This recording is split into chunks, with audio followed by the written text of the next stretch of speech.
How's it going, folks? Hope you're well.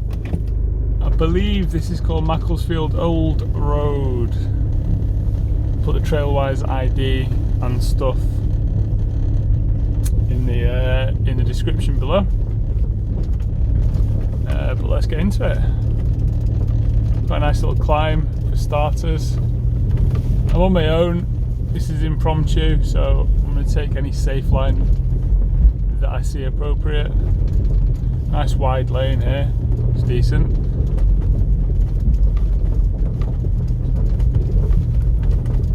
I have aired down for this, well, not specifically for this, but I was already aired down from a little random impromptu trip the other day, so that helps. Oh, quite a big climb here. Let's just go over it, eh? Oh, that's a big rock step. I don't think I would have done that if I had my tyres fully pressurised. But a bit of a straddle to the left and down to about 24 psi for this.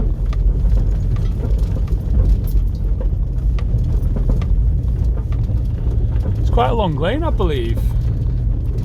It's hard to tell from the scale on the map, but it looked approximately, I'd say, 2 kilometres. So yeah, it doesn't look familiar either. I'm not sure if I've done this one or not. So I hope it's nothing too challenging, because I am on my own. If I do come across anything worse than that rock step I've just done, of course I'll just do a 20-point turn and make my way back.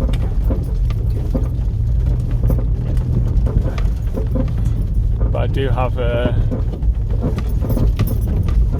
good supplies with me, toolbox and recovery bits and whatnot. I've not got my recovery tracks with me because this is an impromptu mission, but it's a nice firm lane. I don't feel like I'll need them. Solid base.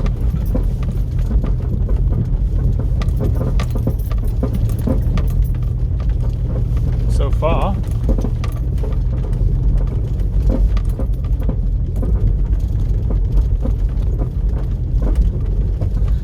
it's about 9:15 and it's just starting to go dark, so hopefully we'll retain the views as we get over this hill. That's what I'm hoping for anyway.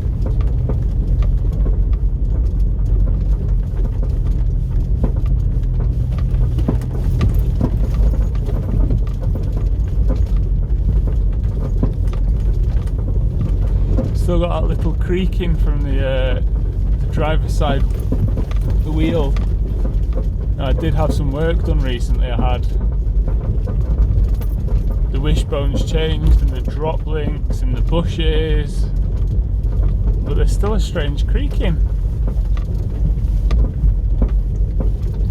I'm wondering whether old boy's just wanting to be retired at this point. Bless him, he's an old boy.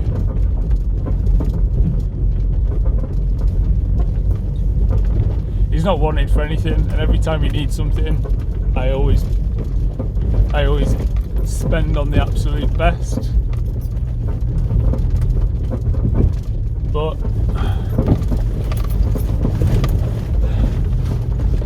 obviously it's an old vehicle.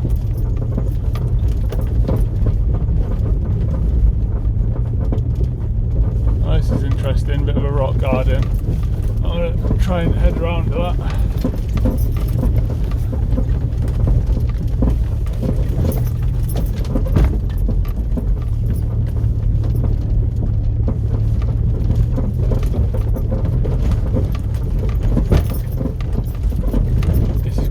It's hard packed, but it's also quite loose.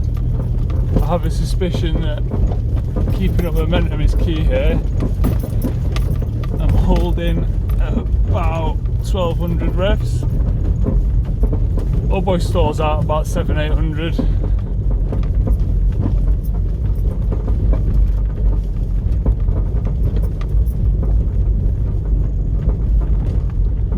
So on a hill climb like that was deceptively steep actually. Always the same with cameras, isn't it? It doesn't ever pick it up.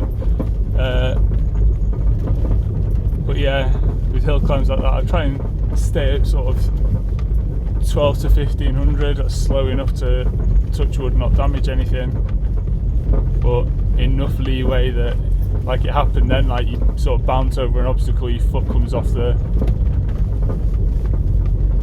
gas a little bit, and your revs drop temporarily, and obviously the last thing that you want is to stall. Touch wood, I've not done that in a while. Has been known to happen though. Right, this little bit of off-piste there on the left, it looks like it's been blocked off with a couple of boulders, rightfully so. Rightfully so.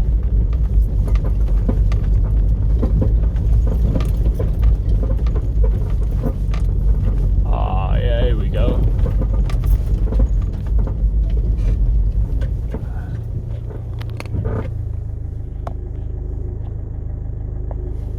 Lovely times.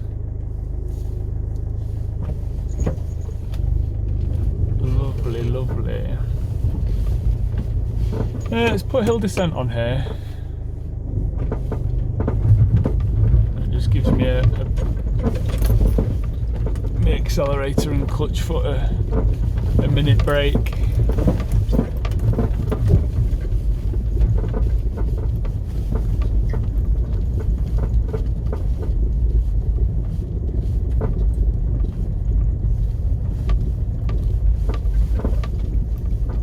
I think I may have done this lane in reverse.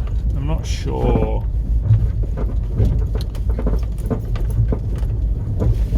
It looks familiar. It's the kind of lane that would be suitable for shiny vehicles because it's not scratchy. On the premise that they've obviously got clearance, I wouldn't bring a low slung SUV up that rock step. I think Old boy, even before his lift, might have struggled with that, but as it was, there was no scrapes. I normally take hill descent off here, but there's some sheeps there. Sheepies. In fact, I'll just take it off, but just cover the brake. And they're fairly clued in. This sees quite a lot of traffic, so I can see tracks all the way down this lane and through the puddles and whatnot, so they look like they've been shorn recently.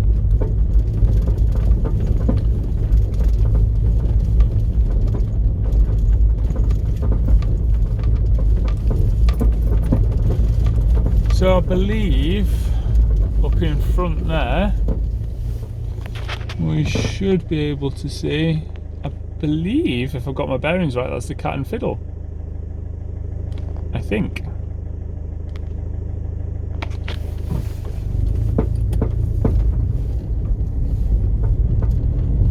And we see this little bit of off-piste to the right, just in the grassy verge. I just wonder what is the point. It's probably just as flat as challenging or as unchallenging as this lane is, depending on how you look at it. Just one or two little grassy ruts. I don't see the point really.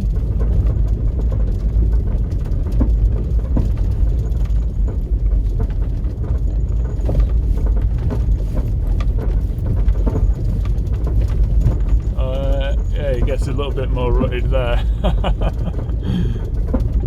That looks like it's been dug out.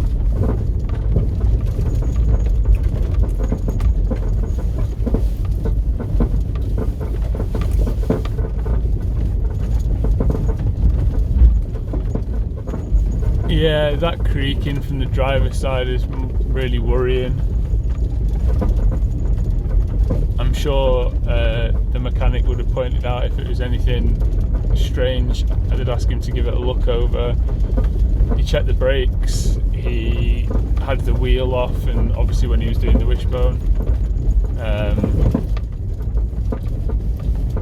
But obviously something's not quite right, because that's a strange old creaking. If anybody's got any ideas, excuse me, if anybody's got any ideas what it is, let me know in the comments. Engine mount? That's my final thought. Like I say, the drop links have been done recently, the wishbones have been done, track rod ends have been done not too long ago.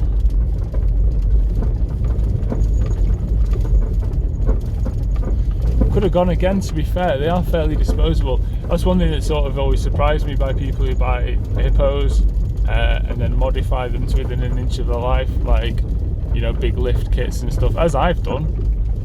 But then they go through track rod ends and that sort of stuff, drop links, they go through them for fun, and then they complain it's a money pit. It's like, well, they're kind of, when you start modifying vehicles, those bits that are normally sort of designed with quite low tolerances, as in mechanical tolerances, they become disposable. So, you know, that ball and socket, or that track rod end, or those bushes, etc., as far as I'm concerned, they suddenly just, they're classed as disposable as soon as you start modifying a car. Because I'm a really careful and cautious driver, but I've been through quite a lot of them, and despite what the people who like sell lift kits and stuff will tell you, like, no, it's fine, no, absolutely fine. It's not. It's not. Just to be, and I, you know, I've got a lift kit and I'm absolutely happy with that, but you've got to be aware of what they do. Especially with the hippo, they've not got the same tolerances.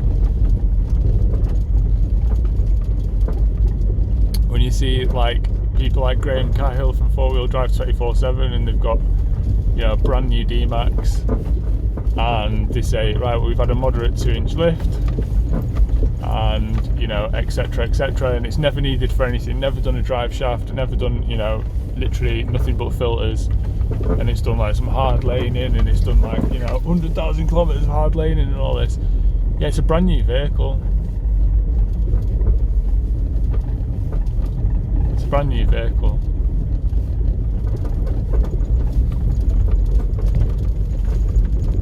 It's not 20 years old. So, all credit to him in that. You just got to be aware, haven't you? Can't compare apples with oranges.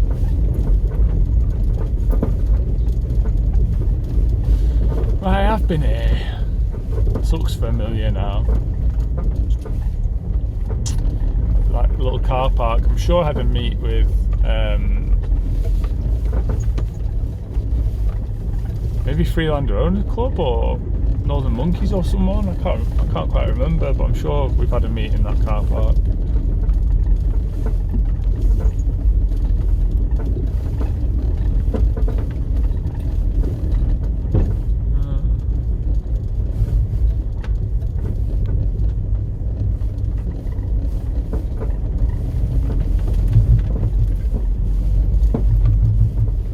Hill this end just doing its job there.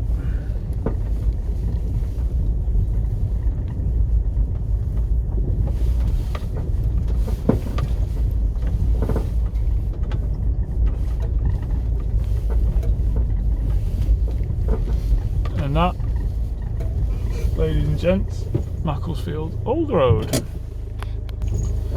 Hope you enjoyed that. I certainly did. Nice little bit of adventure, little 15 minutes worth of lane, 2 kilometres or so. Awesome. It's fun to be out, fun to do something impromptu. Get yourselves Glass membership, jump on Trailwise too, their map. It's fantastic. Whenever I'm in an area and I've got half an hour spare, I just jump on, hit the locate me button, it'll bring you up on the map, you can see what lanes are nearby, navigate to them, and you too could have adventures like this. Folks, it's been awesome to chat to you. Thank you for coming along and doing some laning with me. Please feel free to like, subscribe, comment, share, all that good stuff. I do want to grow the channel gradually, and your support even if you only watch like 2 minutes of the show and like, you know, you just think, oh, that was a bit average, yeah, just hit like anyway, because it costs you nothing and it really helps me out. It's going to help me to grow the channel, and I've got lots and lots and lots and lots of archive footage of the build of Old Boy, changing filters, doing the vortex filter, changing the wiring to rewire some of the switches and move their location, stereo refit, spraying some of the interior door cards, fitting the rear door card, swapping it out for a table, changing the silicone hoses. Got videos of like loads and loads of good stuff. I'm just loath to spend like donkey's years editing it, because at the moment there's like 2 people watching each video. So hit like, hit comment, help me out with the algorithm, get more eyes on, and then maybe I'll be bothered editing some stuff. Chicken and egg, I know, but I'll get around to it. Folks, it's been awesome. Thank you for joining me. I'll catch you later.